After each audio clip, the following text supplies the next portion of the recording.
des choses.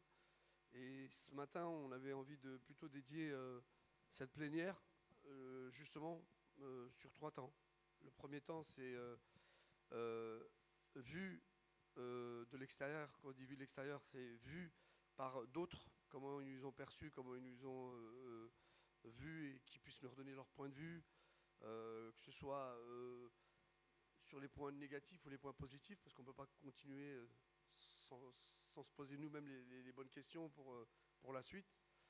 10 ans, c'est pas rien sur la longueur. Je veux dire, moi, je trouve qu'on a fait un bon bout de chemin. C'est pas évident de tenir quand on organise un mouvement national.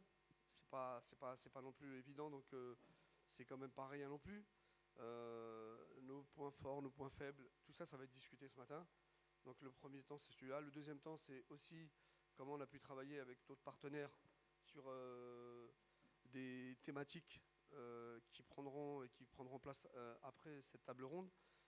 Et la troisième, elle est consacrée aux militants de Passons-nous, qui aussi pourront aussi apporter leur regard, dire ce qui a été, ce qui n'a pas été, ce qui a manqué, ce qui en est. Et ça nous permettra de conclure par perspective peut-être, voilà. Et si on n'a pas le temps, parce que je sais qu'il y en a qui vont partir, on vous remercie encore infiniment. Je voulais remercier encore tous ceux qui ont participé à l'organisation. Merci au Tactique Collectif de nous avoir aussi accueillis et que c'était une bonne expérience et que je pense qu'il faut qu'on réfléchisse par la suite aussi à peut-être capitaliser ce type d'organisation. Tayeb, merci pour la logistique. Voilà. Et une pensée. Et je vous demanderai tout à l'heure, peut-être dans le deuxième ou troisième débat, parce que chez nous à Clichy-sous-Bois, il y a une commémoration qui va se faire à 11h. Et on a une pensée pour la Ziad Ibn Paix en Aram. Et donc ça fera 19 ans qu'ils sont décédés. Et si ça ne vous dérange pas, ça sera de faire peut-être une petite minute de silence. C'est comme si nous on était là-bas. Et le fait qu'en plus que c'est en live, ça permet aussi aux copains qui sont là-bas de voir que ils sont pas seuls non plus, quoi. Voilà. Je voulais remercier aussi une personne qui n'est pas là, mais qui est dommage, puisque c'était Niki Tremblay qui était au démarrage de Passons-nous. Donc on a une pensée pour elle. Une pensée pour Sabrina, qui n'est pas là, mais parce qu'elle a eu un joyeux événement, et puis c'est tant mieux, elle est devenue maman, donc c'est une bonne chose. Et puis toutes mes excuses à ceux qui, à un moment ou l'autre, on a pu les oublier ou ainsi de suite, mais honnêtement, c'était pas volontaire. Et il faut qu'à un moment ou un autre, juste on nous excuse si on les a oubliés. Voilà. Mais si vous y pensez, n'hésitez pas à le dire. Voilà, on peut démarrer peut-être la première table avec Marie-Hélène, qui va animer avec moi la table, parce que l'histoire, elle démarre aussi avec Marie-Hélène en 2013, pour commencer. Et on voulait animer justement cette table, parce que c'était aussi pour nous intéressant de pouvoir regarder et discuter en partant d'une rencontre avec des regards croisés, des parcours croisés, ce que ça a été en capacité de mettre en place. Ouais. Voilà. Donc, je te laisse te présenter. Et il y a Fatih qui arrive. Aussi. Oui, je n'ai pas grand-chose à dire. Je crois qu'on va rentrer dans le débat. Hein. Merci aussi pour l'organisation de ces belles journées, voilà, et de ces débats. Et je trouve que c'est 10 ans, effectivement, c'est un vrai anniversaire. Donc c'est l'occasion de tirer un bilan et de voir surtout comment s'ouvre la suite, en fait, et comment on la construit ensemble. Donc je propose qu'on rentre tout de suite dans la discussion. Hein. Donc, ouais. Vous avez le micro là-bas?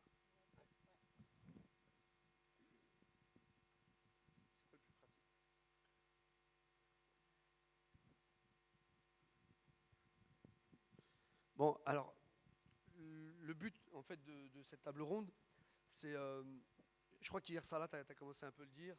Tu sais, quand tu disais, Passons-nous, il est ce qu'il est, j'étais au démarrage un peu sceptique de ce qu'il en est, mais j'ai aussi pu constater qu'à certains niveaux, il y a quand même des choses qui se font et ainsi de suite. Ça, c'est les questions que je veux au démarrage. Tara, je vais te reposer la question parce qu'au démarrage, tu as fait partie de la première rencontre qui s'était passé à la région. Et tu étais à l'intérieur de la salle et tu étais toi aussi très critique sur cette coordination qui allait démarrer, et ainsi de suite. Et on a vu quelques échanges à ce moment-là, avant la constitution de l'Assemblée nationale. L'Assemblée nationale, putain. Bientôt, hein. Bientôt. Avant l'Assemblée constitutionnelle qui s'était passée à Nantes. Et donc la question, c'est de vous poser la question en disant, bah voilà, nous on en est à nos 10 ans, 10 ans après, et comment vous nous avez perçu, comment vous nous percevez, comment aujourd'hui les choses s'embriquent, elles s'articulent. Et donc nous on avait besoin à un moment ou l'autre, pas de se dire qu'on est tous formidables, nous on avait besoin d'avoir un peu un point de vue de personnes extérieures, comment on était perçu, ainsi de suite. Et il y aura des échanges avec la salle, hein. On n'est pas juste à apprendre, c'est d'abord leur point de vue, puis dans la salle, il y a aussi d'autres mouvements qui sont là, qui pourront aussi prendre la parole, il n'y a aucun problème, quoi. Ça, c'est la première question qu'on vous pose. Bah, merci beaucoup pour l'invitation. Franchement, c'est hyper compliqué d'être invité un dimanche matin pour dire bonjour, je viens vous critiquer. Ça avait juste un peu une pression de fou, surtout quand on ne se connaît pas forcément avec les gens. Donc déjà, je voulais prendre un petit temps pour te remercier, pour vous remercier de l'invitation, pour dire aujourd'hui, enfin moi le 27 octobre 2005, j'étais étudiante en échange aux États-Unis. J'étais une enfant d'immigrés banlieusarde qui était convaincue que nous, les enfants d'immigrés, les immigrés, en fait, c'était à travers l'art, le théâtre, la production, qu'on allait se faire respecter par les Français, parce que c'est ce que j'avais vu dans mon histoire, l'histoire de mes parents. Évidemment, nous, on avait un capital racial, culturel aussi, parce que mes parents sont anglophones et beaucoup étaient hispanophones autour de nous. Et j'étais dans cette démarche-là, je faisais beaucoup de théâtre dans mon quartier, et j'étais assez critique aussi, en bonne française, des États-Unis et des Américains. Et je disais, nous, en France, c'est mieux, dans les quartiers, on est ensemble, vous êtes bizarres, vous ne parlez pas entre vous, etc. Et il y a un gars qui se retourne dans ma classe, et il me dit, si c'est tellement bien, c'est tellement mieux chez vous en France, comment ça se fait que les musulmans que vous parquez dans les bidonvilles, ils sont en train de brûler votre pays? Et je me suis dit, mais qu'est-ce qu'ils racontent, les Américains, ils sont vraiment... Et je rentre, et en fait, je vois ce qui s'est passé. Et à ce moment-là, ça a été un coup de poing étourdissant. Ça a été le rappel d'amis qui étaient incarcérés à ce moment-là, de me dire qu'ils auraient pu mourir. Moi, je ne savais pas, j'avais 22 ans. Je m'en foutais de la France, je ne calculais pas les histoires, je ne connaissais pas. Et c'était aussi que les petits qui faisaient du théâtre avec nous, qui avaient 11 ans maintenant, 12 ans, ils allaient arriver à l'âge de Ziad Ebouna, et j'avais une peur panique. Et je me suis dit, pourquoi en fait je suis ici? Il faut que je rentre et que je fasse quelque chose. Quelques années plus tard, peut-être, j'ai changé mes études, etc. J'ai travaillé sur ces questions, j'ai étudié la France. J'ai ensuite travaillé dans une association qui enseignait, donc en fait j'apprenais en créant des programmes pour mieux comprendre la France sur ces sujets. Et j'ai été formée à une discipline qui a été formalisée aux États-Unis, qui s'appelle le Community Organizing, et qui montrait comment on pouvait utiliser nos ressources de manière créative pour créer le pouvoir dont on a besoin pour changer, pour obtenir les changements qu'on veut. Et donc avec d'autres, j'ai monté un collectif qui s'appelait Stop le contrôle aux faciès et qui a, pendant 6 ans, travaillé sur ces questions-là de reconnaissance de la faute de la France dans les contrôles d'identité, qui a fait condamner la France, etc. Ça a été bien reçu, mal reçu par certains, etc. On était des jeunes, on travaillait très différemment, on avait Facebook à l'époque, c'était le seul réseau social, on avait une web-série avec plein de rappeurs, etc. etc. Et certains l'ont bien reçu, certains ont eu des doutes, ont mal reçu, et il y a une personne, voilà, plus âgée que nous, qui a dit, mais c'est super ce que vous faites les jeunes, vous savez, venez, on va vous montrer ce qu'on a fait avant, et on va vous donner un coup de main aussi, parce que vous voulez nous donner un coup de main, on vous reconnaît. Et cette personne, c'était Mohamed, qui partage l'anniversaire, la date d'anniversaire de 2 de mes frères. Donc tous les 19 avril, je pense à un 3e frère. Donc merci beaucoup pour tout le soutien que tu as apporté. Et c'est comme ça qu'on s'est connus. Donc ce jour est important, et être ici, c'est important aussi. Donc voilà, depuis, donc il y a 10 ans, donc nous, c'est vrai que quand on a monté le collectif Stop le contrôle aux faciès, on était dans une démarche de, en fait, les puissants, ils ne vont jamais rien te donner sans que tu leur arraches, sans que tu crées le rapport de force pour ça.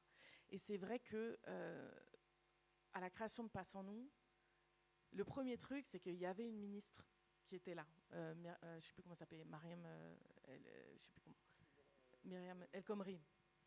Voilà, elle venait d'être nommée et elle était invitée. Et à ce moment-là, je me suis dit, mais pourquoi on n'invite pas les gens qui sont...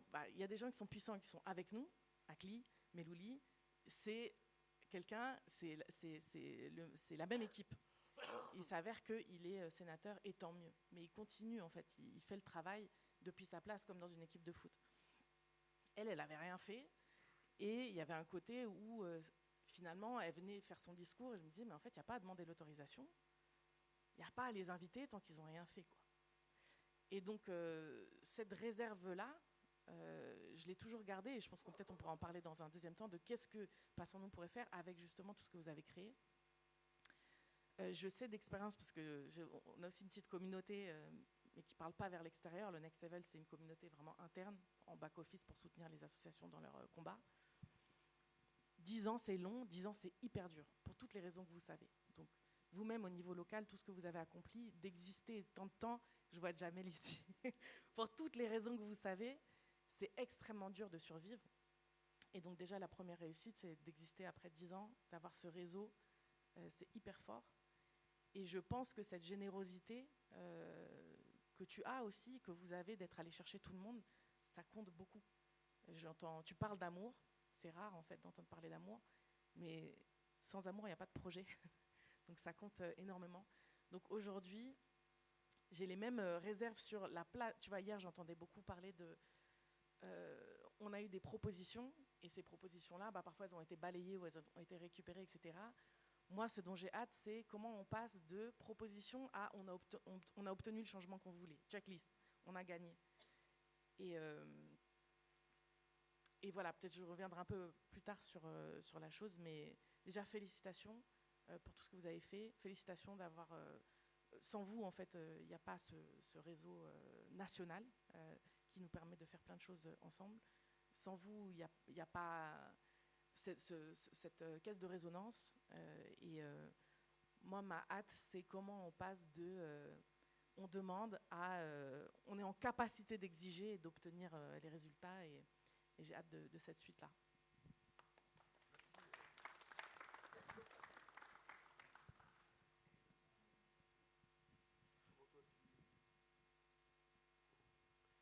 Alors, bonjour à toutes et à tous. Donc, en fait, moi, quand je disais hier, j'étais sceptique. Bon, de toute façon, c'est aussi une nature, quoi. Je le suis encore, et parfois je le suis même par rapport à des initiatives dans lesquelles moi-même je peux être. Ce qui m'a, pour revenir à l'origine, à la genèse de Passons-nous, et on l'a évoqué hier, donc la rédaction du rapport de Marie-Hélène et de Mohamed, enfin, le rapport qu'ils ont commis, et effectivement, tu l'as dit, Marie-Hélène, hier, on s'est rencontrés à ce moment-là, et on a beaucoup discuté, on s'est vu à Toulouse, et moi je l'ai dit et je le redis, je pense que c'est vraiment encore un outil assez important. Il y a quand même pas beaucoup eu depuis alors, ces 10 dernières années, mais aussi avant, bon, bien sûr, parce qu'il y a eu toujours des travaux de chercheurs ou même des expressions militantes, mais là, une série de propositions. Bon, peut-être si on rentre dans le détail, on va les trouver plus ou moins intéressantes. Mais en tout cas, on a un socle qui n'est pas inintéressant pour envisager la question de la participation ou de la démocratie ou de la démocratisation même de démocratisation du débat politique en lien avec la question des quartiers. Ce qui m'a paru, quand je disais que j'étais sceptique, en fait, au départ, c'est que la question, mais elle est tout le temps, c'est tout le temps notre sujet, et je pense que c'est un sujet malgré tout qui se pose encore à nous et par extension à vous aussi, c'est quoi la ligne éditoriale, c'est quoi notre colonne vertébrale. C'est ça le sujet en fait. C'est pour ça que je dis sceptique, parce que moi je suis un militant. Et en tant que militant, j'ai du mal à aller dans un endroit où comment dire, voilà, si quand je parle de ligne éditoriale, de ligne directrice, de ce qui me mène, me donne une direction, me mène au combat, si j'y vois pas clair, j'ai un peu de difficulté à y entrer. Ce qui ne veut pas dire, parce que je le redis, quand vous avez travaillé sur et le rapport et ensuite la mise en œuvre du réseau, rappelle-toi Mohamed, tu as cité Niki, moi-même j'ai dit écoutez, nous, c'est peut-être pas, c'est peut-être pas, c'est peut-être pas adapté, tout à fait adapté à ce qu'on est, mais je vais te mettre en relation avec d'autres gens à Toulouse. Et j'ai fait le lien entre toi, vous et Niki Tremblay donc, et Delarté. Parce que par ailleurs, voilà, parce que par ailleurs, moi je suis persuadé, par contre ça j'en suis persuadé. Alors ensuite, comme dirait, je sais pas, je crois que c'est les maoïstes qui disaient ça, là, qui mille fleurs fleurissent, c'est ça. Hein, donc c'est important pour moi, voilà, des initiatives il en faut. Et je dis pas que voilà, celui qui a, ou celle qui a la vérité, qui l'amène tout de suite. Et donc je trouvais que c'était important que l'initiative elle existe. Donc c'est pour ça que j'ai dit non mais attends, je vais voir comment avec d'autres personnes qui sont peut-être qui pourraient être plus intéressées et donc faire ce travail de mise en relation. Ensuite, juste pour rester sur ce moment-là, il faut se remettre dans le contexte. Et le contexte, c'était aussi en 2013, bon, on en a reparlé l'année dernière, un moment important de commémoration, la démarche pour l'égalité et contre le racisme. Et pour la première fois, pratiquement depuis les marches, c'est une des premières fois où il y avait cette date anniversaire et l'enjeu de travailler sur cette mémoire du combat pour l'égalité sous un gouvernement de gauche. Donc il y avait aussi cette situation-là qui était en même temps intéressante et en même temps pas si évidente. Parce que quand voilà, on est entre nous, hein, on va dire, hein, on est en merci. On est entre nous, on est en famille, on va se dire les choses. Je me rappelle quand parce que c'est aussi nos réalités, vous savez, d'être dedans, dehors, d'être dans l'action, le rapport et la difficulté du rapport à l'institution. Et je me rappelle avant même la genèse du rapport, quand François Lamy, il était venu à Toulouse. Mohamed, il était avec lui dans la délégation, je me rappelle. Et voilà, Mohamed, qui est quelqu'un que je respectais et que j'ai toujours respecté, en fait, c'est un frangin, il n'y a pas de souci. Je me disais, presque, je lui disais, mais je ne comprends pas pourquoi, je comprends pas quel est ton rôle. Bon, il m'a expliqué son rôle. Et même à un moment donné, je me disais, tiens, mais vas-y, Mohamed, alors dans ce cas-là, pourquoi tu ne vas pas dans son cabinet? Pourquoi tu ne vas pas. Parce qu'on a besoin d'avoir des gens. Moi, ça ne me choque pas. Vraiment, c'est.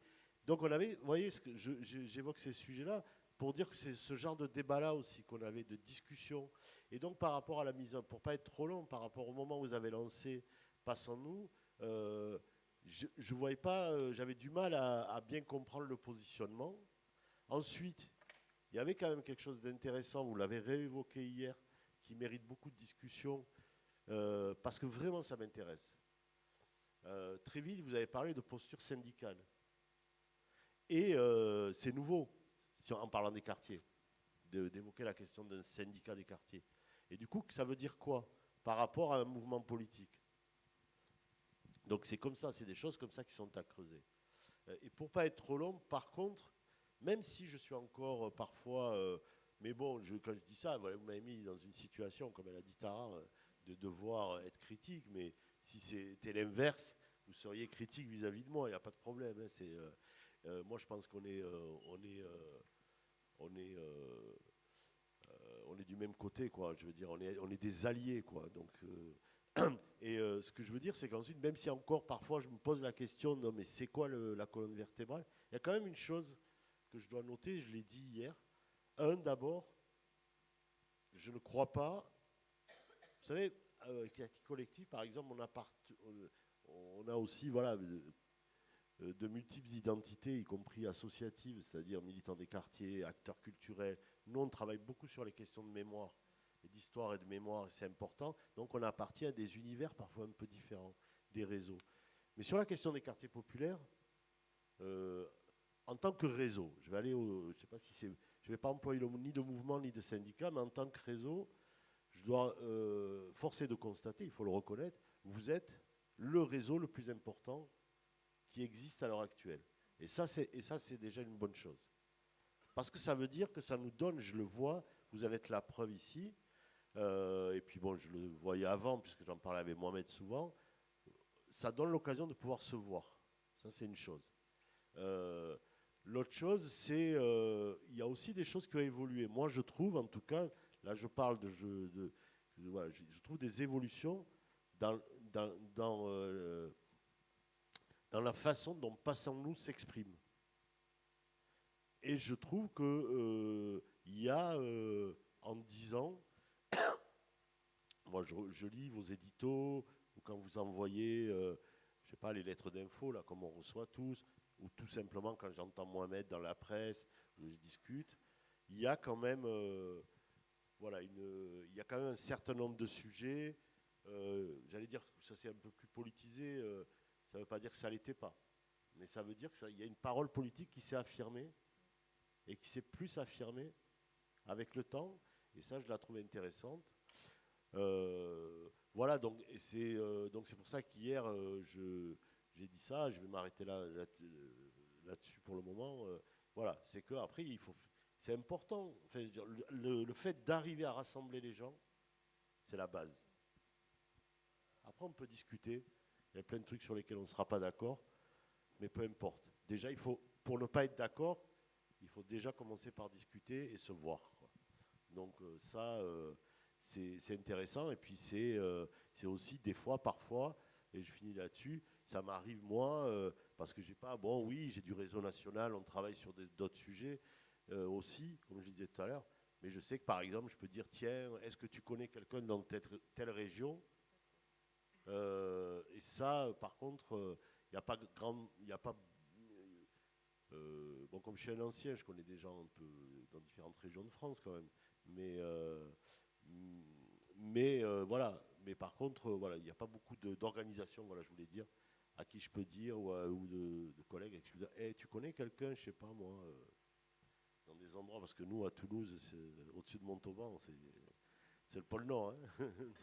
Donc, non, je blague. Voilà, donc ça, c'est important aussi, quoi, d'identifier, de réussir à identifier les gens, les personnes. Merci, Salah.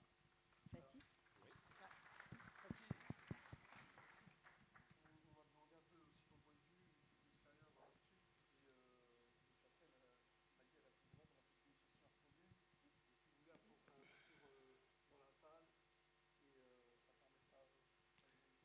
Oui, ben, bonjour. Je suis désolé du décalage, j'ai été décalé. D'abord, 10 ans, c'est une organisation très très jeune. Vous êtes une organisation de jeunes aujourd'hui qui est en réalité une révolution des organisations existantes qui n'ont pas fait leur modification, leur réforme. C'est souvent comme ça que ça se passe. Quand une fédération naît, en général, c'est parce que les autres n'ont pas fait le boulot. Et, par exemple, la CSF, la CNL n'ont pas fait attention aux volontés des habitants d'un certain nombre de quartiers.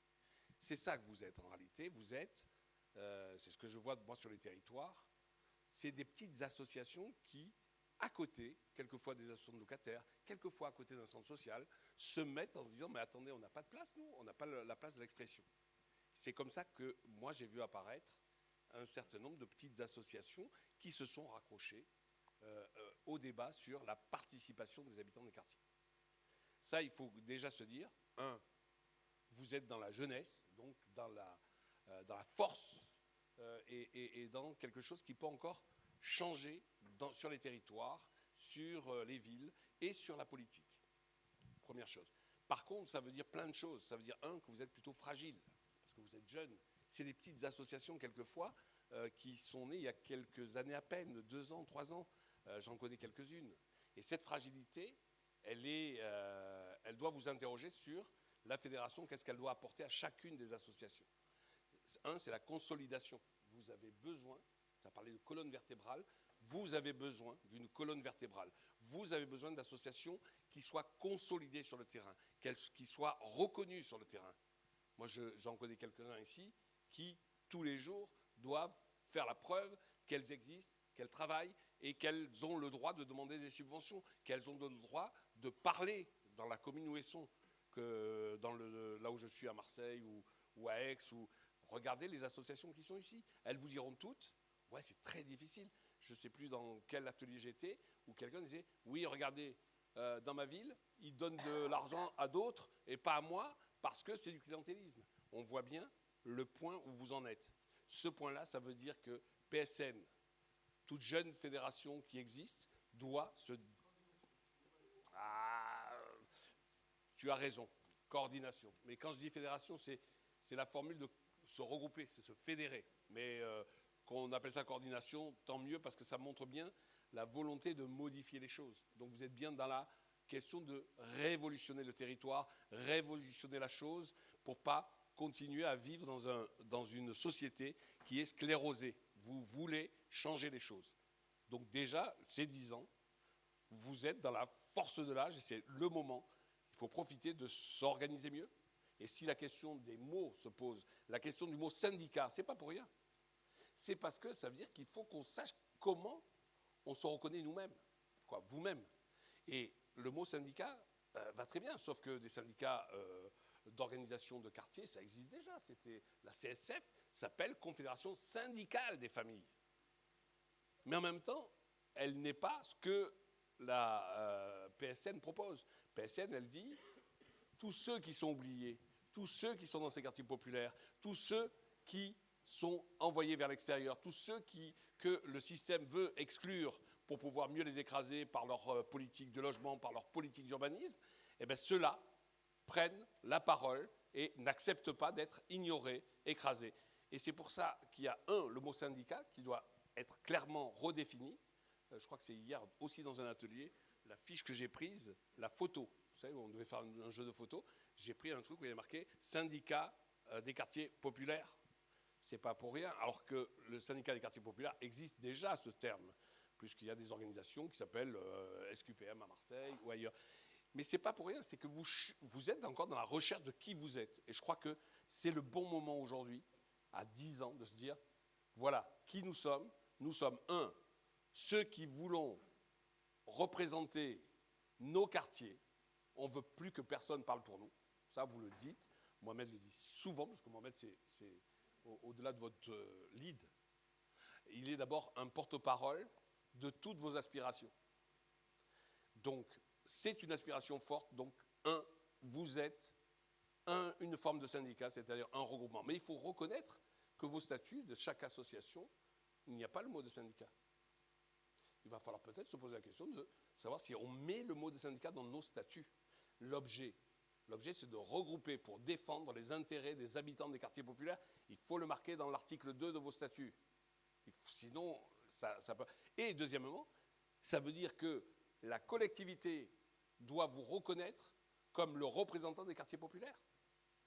C'est comme les 5 grandes organisations reconnues au niveau national, au niveau syndical. Il faut arriver là. Donc ça, c'est la révolution dans laquelle vous êtes. Donc la consolidation des associations.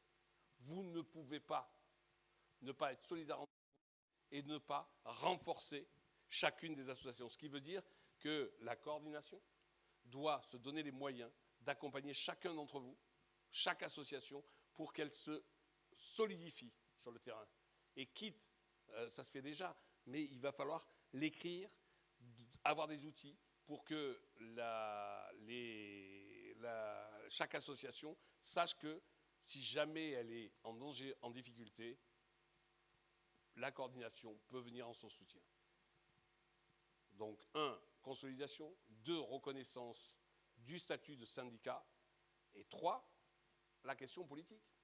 Vous avez pas remarqué, je ne sais pas si vous avez remarqué, ces 3 jours quasiment, la question politique, la question des élections n'arrête pas de se poser. Si elle se pose, ce n'est pas pour rien. C'est qu'elle renvoie, 1, à votre reconnaissance, et 2, sur le fait que la notion de citoyenneté, de peser sur le débat politique, se pose. C'est-à-dire qu'il y a, au-delà de la représentation et de l'histoire, on raccroche beaucoup PSN, 1, au très bon travail de Marie-Hélène et de Mohamed sur ce rapport, mais il n'y a pas que ce rapport. Il y a eu un certain nombre de travaux qui ont été menés. Il va falloir aujourd'hui arriver à marquer le temps et à chaque étape. Il ne faut pas qu'on parle toujours du rapport, excuse-moi, hein, qu'on parle toujours du rapport de Baquet et Machmach. Il faut qu'on parle aussi d'autres événements forts qui vont se poser. Vous devez marquer l'histoire. Pardon, je suis peut-être un petit peu long. Et il va falloir marquer le temps et l'histoire, et en plus, arriver à voir des gens qui, parmi vous, même petites associations, aient aussi la prétention de pouvoir parler haut et fort en haut. Voilà.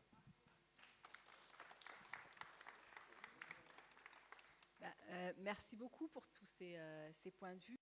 Il me semble qu'ils mettent le point sur une série de tensions ou de questions qui ont parcouru à la fois la création de Passons-nous et à la fois voilà, ces 10 ans d'histoire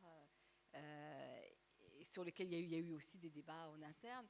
Le premier point, c'est ce que vous avez posé finalement tous les trois, hein, c'est la tension qui peut exister entre la volonté d'être une force d'organisation, de mobilisation, de contestation, et puis la volonté d'être dans la co-construction.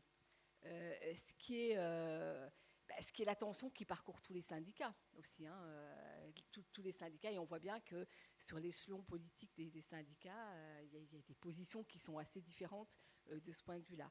Et ça, c'est quelque chose, je pense, qui est dès le départ, hein, qui était un élément fort. Je pense qu'on a, au long des 10 ans de Passons-nous, on n'a pas toujours été d'accord entre nous, hein, sur la ligne à observer, sur les moments de rupture. Voilà, dire, voilà, cette fois, je vais négocier, je vais co-construire, et puis cette fois, non, là, je pense que c'est pas sérieux, on se moque de moi, on n'a pas les conditions pour aller négocier, et donc on reste dans la rue et on reste à la porte. Et ça, c'est une vraie tension qui renvoie à la question de la colonne vertébrale, finalement, hein, comment on se situe, et à la question politique. Et je crois qu'on va continuer à en discuter. La deuxième question, c'est le deuxième point de tension, enfin, ou d'enjeu, c'est le fait de mettre tout le monde ensemble dans la discussion, de se réunir, de débattre. Passons-nous, c'est né au départ effectivement de la mission, hein, et donc on avait autour de la table dans la commission beaucoup de gens. Il y en a qui sont partis, et il y en a d'autres qui sont venus. Et c'est vrai que c'est compliqué de mettre tout le monde ensemble parce que on en parlait ce matin même avec Mohamed, mais il y a des enjeux.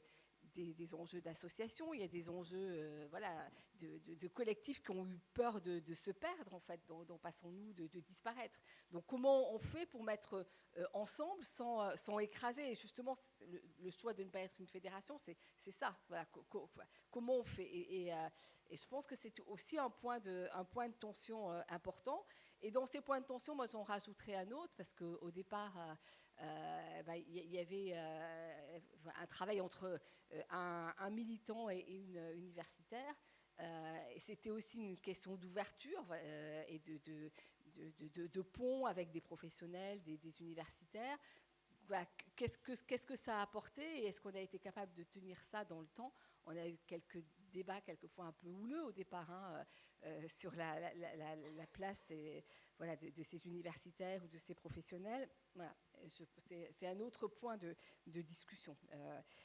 Et puis le troisième point, c'est un peu ce que tu posais, Tara, et ça renvoie à la question politique, c'est qu'est-ce qu'on a à gagner, qu'est-ce qu'on est en capacité de construire au-delà de résistance, de points de résistance ponctuels, et aussi en termes de projet, finalement. Et donc, dans ce qu'on est en capacité de construire, il y a quel mouvement et comment ce mouvement peut faire bouger les lignes d'autres mouvements. Qu'est-ce qu'on est en capacité d'inventer aussi dans les modes de fonctionnement, des modes de fonctionnement démocratiques qui fassent la différence avec d'autres. Voilà. Donc, est-ce que vous avez envie de réagir là-dessus? Est-ce que, voilà, non, je dis, l'objectif, c'est s'il y a quelques questions dans la salle, il ne faut pas hésiter. Comme ça, du coup, ça permettra de répondre et ainsi de suite. Et juste, on a toujours le mauvais rôle. C'est juste qu'on est obligé de jouer avec le temps. Parce qu'encore une fois, il faudra libérer la salle. Et je ne voudrais pas non plus que les gens soient, les uns ou les autres, on soit frustrés un petit peu de nos discussions, quoi. Voilà. Oui, après. Ouais. Je termine et puis après, voilà. Sur, justement, moi je suis très alignée avec ce que disait Fethi, et globalement, et c'est vrai, j'étais aussi sceptique au début, parce que la place des universitaires et la place des gens qui bossaient dans les institutions aussi, je ne crois pas trop en la co-construction, je ne crois pas non plus en la négociation, tant que tu n'es pas à force égale. En fait, tu ne négocies pas avec des gens de pouvoir. En gros, s'ils ont le pouvoir de te rouler dessus, ils vont te rouler dessus, mais ils vont te faire courir et écrire un truc et faire une réunion, etc. etc. À quel moment tu peux dire hey, stop. Donc, si on parle syndicat, je trouve que c'est très intéressant. Un syndicat, ça a des revendications, pas des propositions. Et après, ça a des objectifs. Donc, on a 30 revendications, mais cette année, on fait des analyses de pouvoir. Qu'est-ce qu'on peut gagner? Bim, bam, boum, 3 trucs. OK, on va se concentrer là-dessus. On fait des groupes de travail et on se le donne. Et je pense que la co-construction aussi, ou même le rapport que vous avez parfois eu avec les institutions, il est limitant dans le sens où c'est pas toujours l'État ou le public qui peut régler le truc. Équipe de foot, on a qui sur le terrain, avec qui on peut jouer. Donc je donne un exemple très concret, on en parlait hier avec Saïd à Angers, ce truc du fonds d'interpellation. En théorie, c'est une super idée, c'est juste. C'est en théorie, bien sûr que en fait, c'est de l'argent public, on le donne, remettez au pot commun, on doit pouvoir s'en servir, en théorie. Bon, nous, notre première action, c'était Action Justice contre l'État, donc jamais demandé d'argent public, parce que ça ne sert à rien, parce qu'on n'allait pas le recevoir. Peut-être maintenant, ils nous ont pardonné, on va le recevoir, mais donc il a toujours fallu se débrouiller sans. Et la question, c'est, OK, comment on fait? On a réussi cette année, en 2-3 semaines, à débloquer, à récolter et faire redistribuer 93 000 € sur la période législative, sur 30 projets à travers la France hexagonale et outre-mer. Pourquoi? Parce qu'en fait, il y avait des gens dans la philanthropie, donc des fondations, qui se disaient, nous, on veut monter un fonds démocratie, et ils cherchaient que des assos qui ont démocratie dans leur nom, donc qui sont en général sur des trucs un peu conceptuels. Voilà. Et nous, on leur a dit, vous vous rendez pas compte, mais toutes les assos de terrain, c'est la base de la démocratie. Dès qu'une asso de terrain qui dit qu'elle fait du social, etc., mais qui fait aussi de la politique, en fait, et de l'éducation populaire, dès qu'elle ouvre sa bouche, elle est sanctionnée. Il n'y a plus de fonds. Ça, c'est une atteinte très, très grave à la démocratie. À Montpellier, cet été, à cause de Justice pour le petit bar qui date, même l'asso local et l'asso de futsal, etc., ils n'ont toujours pas de fonds. C'est scandaleux. Et donc, du coup, on a réussi à leur dire, coucou, vous dites où est-ce qu'il faut mettre des fonds? Il y a plein de projets de terrain. Et on a réussi à faire remonter là-dessus. Qu'est-ce que ça me fait penser? Évidemment, pour moi, ça, c'était juste une étape pour se dire, maintenant qu'on a votre attention, eux, ils ont vraiment un intérêt à donner des fonds et à voir que ça sert à quelque chose. Et bien, du coup, c'est quoi la prochaine étape? La prochaine étape, c'est une réunion avec certains Salah, Strala, Dawari, etc., avec les fondations pour leur parler de ça. Peut-être que là, ce fonds d'interpellation, oui, idéalement, ce serait l'État, mais peut-être que, en fait, ce qu'il faut, c'est de l'argent. Donc, si le problème, c'est qu'il n'y a pas d'argent pour être autonome, bah, faut aller trouver l'argent où il est. Peut-être que là, des fondations peuvent commencer à mettre de l'argent qui sera plus autonome. Et Saïd avait une autre idée, que je trouve brillante, d'aller voir les commerces du quartier, en disant, voilà, est-ce que on peut créer un petit pot commun pour défendre les intérêts, en fait, des habitants, etc. Donc, en fait, c'est un peu comment on passe on a des propositions, des aspirations. L'État devrait, mais l'État ne fait pas. Le public devrait, mais il ne fait pas. Comment on crée les conditions pour plus être en demande, pour être en mode, bah nous, de toute façon, on va faire ça, parce qu'on a les moyens de le faire, ou vous êtes avec nous et vous pouvez mettre un petit billet si vous voulez, ou vous n'êtes pas invité, en fait. Point. Donc, c'est un peu comment on peut... Chaque enjeu que vous avez, comment l'opérationnaliser et aller gagner et arracher des victoires? Alors, rapidement, je voulais répondre un petit peu à ce que a évoqué Marie-Hélène, ou non, et après on passe à la salle. D'accord? Bon, je vais faire très rapide, parce que c'est vrai qu'on n'a pas beaucoup de temps. Je pense que c'est important qu'on entende vos gens de votre réseau. Alors, bon, il y a des moments, il y a des choses qui sont difficiles à résoudre, et puis il faut les vivre, quoi. Donc tu disais là, la question du rapport à l'institution, et effectivement, c'est toujours très compliqué. Et moi, là-dessus, par contre, c'est pas là-dessus que j'étais sceptique, finalement, parce que c'est une réalité. Donc, et souvent, et encore dernièrement, par exemple, pour un rapport pour lequel on a pour lequel j'ai été sollicité par Mohamed, j'ai accepté d'y aller, alors que c'était un gouvernement de droite, je pouvais avoir des doutes et tout, mais j'ai quand même accepté d'y aller, parce que parfois j'accepte aussi tout simplement de m'engager pardon. Non, pas forcément. Oui, pas forcément, mais c'est surtout en fait d'agir et de me dire, si c'est Mohamed qui me fait la proposition, ou peut-être je vais lui faire une proposition et lui va. Parce que voilà, on a ces réalités-là, on a des urgences, on a des moments comme ça. Non, après la vraie chose, mais je sais pas, voilà, je vais pas être trop long, je pense qu'il faut qu'on échange, mais Fethi l'a dit tout à l'heure, c'est bon, 10 ans c'est beaucoup et c'est pas beaucoup. Vous avez mis en œuvre une expérience, une initiative, et comment. Moi, ça m'intéresse en fait cette question là de la réflexion sur la dimension syndicale des choses. C'est ça qui m'intéresse. Enfin, qui m'intéresse. Pour aller vite aujourd'hui, il y a plein de choses qui m'intéressent. Parce que par ailleurs, on peut essayer aussi de se poser la question, on l'a évoqué rapidement dans la discussion hier, de la question de avec le travail sur l'Assemblée des quartiers, de la dimension plus politique et plus politicienne, électorale, tout ça. En fait, c'est un peu, bon, je sais pas trop, hein, en fait, mais je me dis, tiens, voilà, là, il y a deux piliers, deux jambes sur lesquelles réfléchir, la dimension politique, la dimension syndicale. Voilà. Et ensuite, je le redis, parce que quand vous êtes nombreuses, mais on a un sujet, moi, je redis, c'est pas pour brosser, c'est juste parce que quand même c'est important. Moi, par exemple, je suis à Toulouse. Bon, voilà, je connais bien ma région, mais Mohamed, il m'a présenté des gens dans ma région. Et ça, c'est vachement important. La dimension, la dernière chose qu'il faut qu'on travaille, et dans d'autres cercles, on l'a évoqué, par exemple avec des moments des échanges qu'on a eu avec la Fondation Abbé Pierre, je dis, bip bip, non, je blague, Fatih. Juste, comment, quand on est aussi nombreux, bon, il y a Narbonne, il y a Tarbes, je ne sais pas s'il y a Perpignan, enfin voilà, je crois qu'il va falloir aussi réfléchir pour parler de coordination, le niveau, on va dire, plus régional, je ne sais pas, ou voilà. Alors, rapidement, juste pour revenir sur le futsal et Montpellier.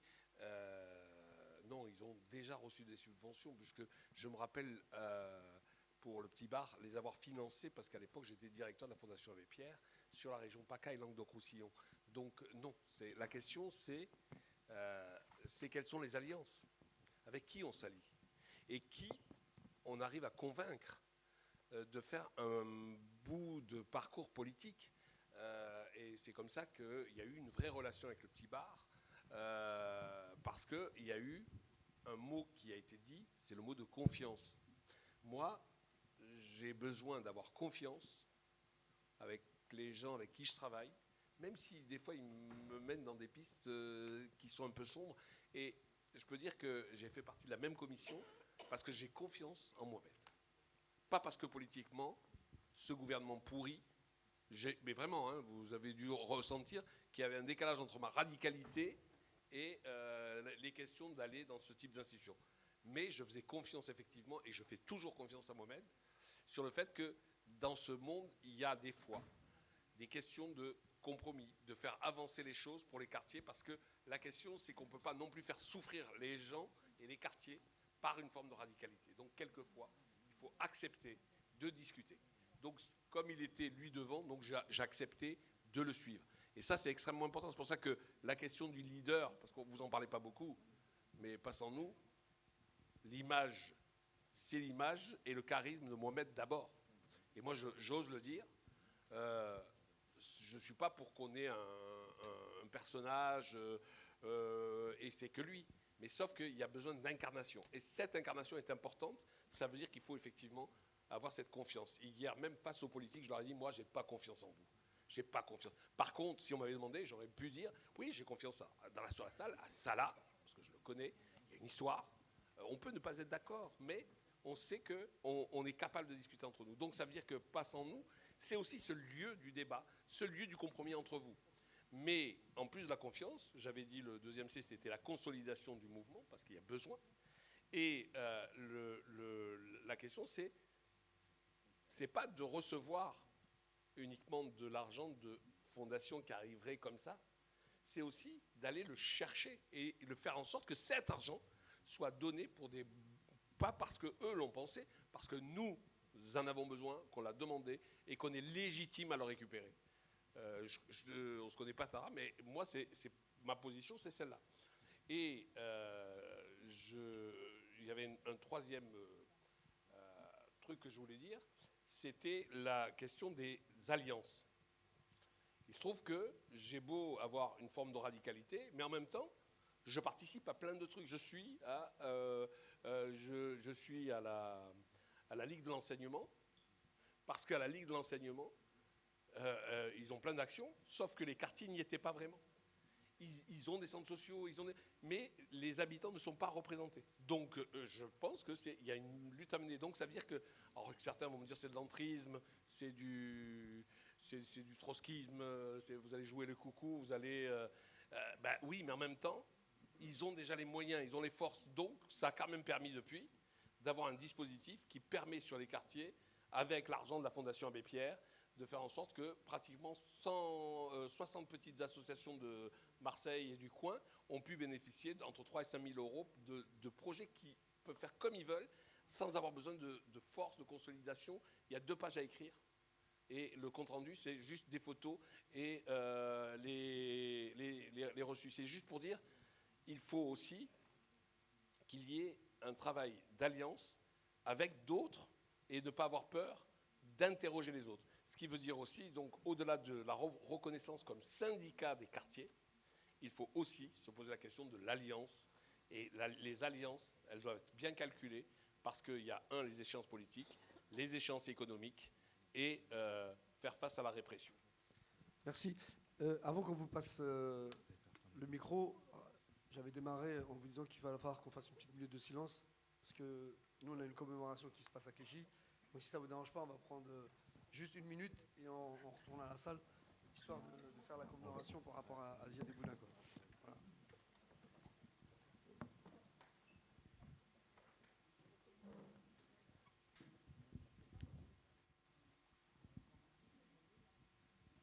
On peut y aller? Merci.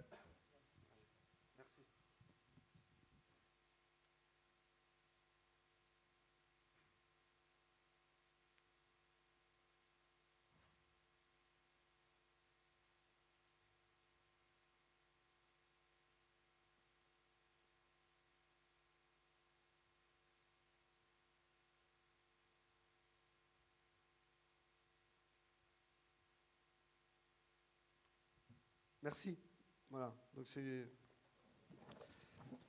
c'était un effet marquant du démarrage, ne serait-ce que du militantisme du collectif Assez le Feu, quoi. Voilà. On en a parlé hier avec Salah, comme on l'avait évoqué hier. On prend quelques questions dans la salle. On revient ici. On essaie de répondre et puis d'essayer d'apporter quelques conclusions, parce que du coup, il faut qu'on passe aussi tout de suite après au deuxième thème. Sur l'aspect un peu plus partenaire. Et puis surtout, moi, je voudrais qu'on laisse un peu d'espace et largement un grand espace aux coordinations locales de pouvoir aussi discuter, débattre et d'avoir un point de vue sur comment on fait après, quoi. Voilà. Je suis Marie, je fais partie d'Arès à Tarbes dans les Hautes-Pyrénées et aussi de PSN bien sûr. J'ai écouté tout ça. 10 ans, c'est un bon support. Seulement maintenant, on est dans l'urgence et une urgence vraiment très très importante. Tous, autant qu'on est ici, des Hautes-Pyrénées, Paris, machin, on est tous vraiment déjà dubitatifs, même plus que dubitatifs par rapport aux politiques. Il y a eu juste une question, est-ce que maintenant on va continuer à être dans la coordination, dans l'écoute des autres, ou est-ce qu'on va être réellement dans l'action? Alors je ne sais pas si, moi je vais appeler ça, pour moi nous sommes des cellules, chacun va prendre ses responsabilités, va voir s'il se situe ou dans l'action, vraiment l'action concrète et définitive, parce que je pense que maintenant on a fait du consensuel pendant un bon nombre de temps maintenant, et que faire avec justement les collègues, on n'en est plus là. On leur a demandé, il y en a certains qui se sont... maintenant, nous, on est face à nous-mêmes, face à nos groupes, et voir qu'est-ce qu'on fait. Qu'est-ce qu'on fait? On a été floués, bafoués, on est voilà, fourvoyés. Et donc maintenant, moi, on va en discuter, mais nous, déjà, on est dans l'action, je pense. Après, les autres, j'espère qu'ils seront aussi dans l'action, parce que ça va créer certainement un mouvement qui va peut-être être assez important, je le souhaite fortement. Merci beaucoup. On va... Anna, c'est qui? C'est Samir? Attends, on va à Marseille et puis après on va à Roubaix. Messieurs, dames, Abdé Marseille. Merci Mohamed. Merci l'équipe. Pendant 10 ans, vous avez tenu la barre, avec des hauts, des bas. Moi, je ne me pose pas la question droite, gauche, centre. Vous avez bien fait. Là où il y a une place, il faut y aller. Ce n'est pas de l'entrisme, c'est un droit. Il ne faut pas se poser la question, bord, pas bord. Moi, je vais discuter avec tout le monde. La question qui se pose aujourd'hui, c'est que nos gamins se meurent. La population a faim. La population n'est plus éduquée. Il n'y a plus de culture dans les quartiers. Quand je dis il n'y a plus de culture, sauf celle qui émerge des quartiers. Aujourd'hui, la question qui se pose, pour moi, je ne vais pas les quémander auprès d'une fondation, je le dis. Fatih, j'ai beaucoup de respect, on a travaillé ensemble, tu le sais. J'adore l'abbé Pierre, malgré ce qu'il peut y avoir derrière. Pour moi, ça a été quand même un grand homme, et il ne faut pas non plus balayer un certain nombre de choses qu'il a fait, notamment des lois pendant que les gens dormaient hiver 54 quand même. Hein. N'oublions pas non plus ce qu'il y a derrière les choses. La question, elle est simple. Moi, que ce soit un syndicat, une coordination ou Tartampion, je m'en fous.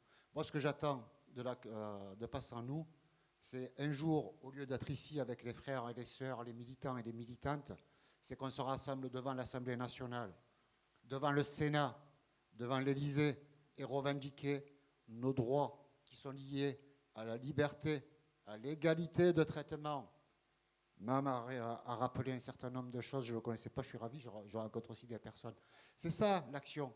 Ce n'est pas d'être dans l'attentisme d'un éventuel ou d'une hypothétique entrée dans un parti politique pour faire émerger une ou deux personnes. C'est la masse qu'il faut avoir avec nous, le peuple de France, le peuple de nos quartiers, multiculturel avec ses richesses, avec ses handicaps. C'est l'action qu'on revendique. Parce que 30 ans, constat amer et non-évolution. Moi, quand on me parle de l'ANRU, je suis content. Hein. Il faut voir ce que ça rapporte en TVA. Il faut voir ce que ça rapporte aussi aux constructeurs. C'est un leurre, parce que les habitants, ils payent leur loyer. Ils auraient pu s'acheter une maison en pavillon, même pour certains 30 ans. Donc ça, c'est tout ça, à un moment donné, c'est de la poudre aux yeux. Je vois la politique spectacle qu'on nous donne, les élus qui sont en charge de cette responsabilité. Ce n'est pas leur argent. Et pourtant, ils font avec. Donc, à un moment, arrêtons, définissons une date en 2024 et montrons aussi, enfin, pardon, 2024, c'est un peu court, hein, plutôt en 2025, et montrons vraiment cette force d'opposition, parce qu'ils ont l'impression qu'il n'y a personne en face. Et effectivement, quand tu as personne en face, d'autres prennent ta place. Mohamed, merci, parce qu'on doit partir aussi. Et merci à tous les militants qui donnent de leur temps. Non, comme il a dit le frère, n'applaudissez pas. C'est simplement, ça vient du cœur. Mais moi, je suis... voilà, ça vient du cœur simplement. Et point barre. Allez, parce que... allez, on perd pas de temps parce que la vérité, le temps, il nous est compté, là, malheureusement. Voilà. On va Donc, Roubaix. il y a Samir de l'autre côté, puis on revient un peu plutôt sur la table. Mais vous êtes déjà passé un peu au débat d'après, hein, quand même, en fait. Merci Mehdi. On vient de faire 1000 km en quelques secondes. Là. C'est Marseille, maintenant c'est Roubaix. Alors, moi je suis assez d'accord avec ce que... C'est Sarah, hein, c'est ça? Et ce que tu as dit sur négocier avec des gens qui sont plus forts que nous. Et du coup, ça me renvoie à quelque chose d'essentiel. On est dans une situation effectivement catastrophique. On ne va pas redépeindre le tableau, la montée de l'extrême droite, etc. etc. Et je me dis, du coup, il y a un certain nombre d'organisations dans les quartiers populaires. Il y a aujourd'hui une initiative qui est l'Assemblée des quartiers, qui est en train de se mettre en place. Même si moi, je ne suis pas directement, je m'informe beaucoup à travers les copains, les camarades sur ce qui se passe. Ce que j'entends, c'est que c'est très fragile et que malgré tout, ça avance. Et j'ai quand même un sentiment amer de me dire, il ne faut pas se mentir, il y a un bal des égaux dans toutes ces organisations-là. Et ce bal des égaux, il empêche de créer un espace qui permette de dire aux gens d'en face, ceux qui n'ont pas envie que ça avance dans les quartiers, ou ceux qui nous racontent des histoires quotidiennement, et qui en réalité rendent nos vies de plus en plus difficiles quotidiennement, eh ben, c'est de leur dire à un moment, attention, on est fort. Et on est fort parce qu'on est ensemble. Comment on crée ces conditions-là? Parce que j'ai quand même le sentiment qu'on critique beaucoup, par exemple les politiques et les élus, et qu'on est un petit peu en train de répéter ces schémas-là à notre niveau. Qu'on se bat un petit peu pour des miettes, et qu'on est là chacun dans son organisation à essayer de garder, se protéger, etc., à critiquer l'autre. Ok, on ne peut pas être d'accord sur tout, et je rejoins ce que disait Fatih tout à l'heure, mais on est quand même d'accord sur l'essentiel. On est quand même d'accord sur un certain nombre de valeurs, sur un certain nombre d'idées qui peuvent faire avancer nos quartiers, qui peuvent rendre la vie des gens, des quartiers beaucoup plus simple et meilleur quotidiennement. Et j'ai quand même ce sentiment amer. Je pense qu'il y a beaucoup de militants qui le pensent. Bon, je suis un militant à mon niveau et je fais ce qu'il y a à faire dans mon quartier. Mais on a vraiment ce sentiment amer. Et ce qu'on demande aujourd'hui, c'est que plus que jamais, aujourd'hui parce que c'est nécessaire, c'est qu'enfin on puisse créer cet espace. On s'en fout de ne pas être d'accord, on s'en fout de ne pas concentrer le pouvoir à un seul endroit, on s'en fout du leadership. Moi honnêtement, l'idée du leadership, c'est pas quelque chose qui me botte, parce que quand on a un leadership, la difficulté c'est que quand le leadership tombe, ça fait tomber tout le reste. Et en fait c'est les organisations qui créent le leader, c'est pas le leader qui crée les organisations.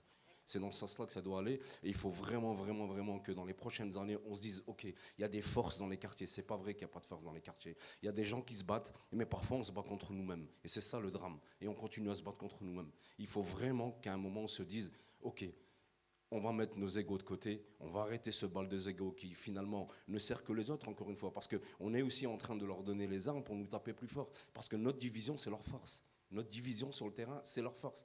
Comment est-ce qu'on s'unit, et même si on n'est pas d'accord sur tout? Merci.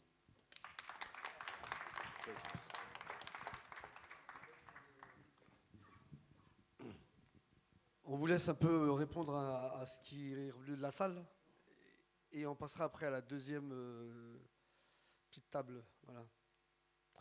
Ben, la question la question de comment on s'unit, la question qui est posée là, en fait, moi je trouve qu'elle est, elle est difficile, et certes, il y a un bal des égos et tout, mais quand même, c'est pour ça que je reviens à ce que je disais au début, on a quand même une nécessité de devoir discuter, parce que c'est pas sûr qu'on est d'accord sur l'essentiel. J'ai envie de le dire. Ouais, non, je pense que c'est pas sûr qu'on est d'accord sur l'essentiel. Je l'espère. Moi, je veux bien, surtout si, comme dit l'expression, quoi, quand je monte au braco, j'aime bien savoir avec qui quand même, quoi. Et c'est pas parce que, je le redis hier, c'est la question de la communauté sociale. Je sais pas, parce que, je sais pas, moi je vais avoir mon cousin kabyle ou que je suis d'accord avec lui. C'est pas, voilà, c'est pas, donc je me pose la question, mais je l'espère, je le pense même, mais je pense qu'il faut quand même le travailler. Et notre problème à nous, c'est autre chose que je voudrais dire, c'est aussi, et ça c'est peut-être une des choses importantes que passe en nous, en tout cas mon expérience, écoutez, voilà, moi je commence à avoir, je suis plus, voilà, vers la fin de ma carrière professionnelle, on va dire. Je parle de la retraite, j'espère si j'arrive à l'avoir. Mais c'est quand même, on a, vous l'avez dit, il y a des urgences, il y a des difficultés. C'est difficile ce qu'on fait. Et je vous assure, il y a un truc qui est important. Je dérive pas, mais qui est important dans les regroupements dans lesquels on est, c'est que les gens ils puissent prendre soin d'eux. Mohamed, il a parlé d'amour, t'as raison, et c'est quelque chose. Donc, on n'ira pas loin si on est tous boiteux, si on est tous malades, si on est tous fatigués, si on n'a pas le moral, tout ça. Et donc, ensuite, on pourra travailler. Moi, je crois, ceci dit, puisqu'on est sur des dates comme ça, voilà, 10 ans. L'année dernière, c'était les 40 ans des marches. Je ne sais pas, moi, j'ai fait la liste motivée, c'était en 2001, donc ça fait plus de 20 ans aussi. Bon, en fait, la question, c'est la question de quand est-ce que voilà, on va avoir la maturité d'accepter notre propre diversité. Moi, je ne cherche pas à ce qu'on soit d'accord entre nous, forcément, mais par contre, qu'on accepte l'idée qu'on n'a pas les mêmes histoires, on n'a pas tout à fait les mêmes sensibilités, et qu'on puisse avancer. Après, bon, la question voilà, bon, après, je ne suis pas sur la question des égos. C'est marrant qu'on se dise ça entre nous, alors que si on regarde, je ne dis pas que tu me le dis à moi ou à qui que ce soit dans la salle, mais en fait, les gens qui sont là en général, Mohamed, il en est un exemple, il y en a d'autres qui sont des exemples dans cette salle. Si on avait, s'il avait voilà, si l'ego avait pris le dessus, je ne crois pas qu'il serait en train de faire une réunion de passe en nous au fond des isards, tout ça. Peut-être que voilà, et donc du coup, ces expériences-là, bon, je ne sais pas si je suis très clair, je commence à être, mais ces expériences-là, c'est des questions de transmission, en fait. Pour moi, il y a aussi cette idée-là, quoi, de comment, en fait, on réinvente pas l'eau chaude en permanence. Et on ne fait pas rien. C'est vrai que j'ai entendu, il est temps d'agir, mais ça fait quand même longtemps qu'on agit, quoi.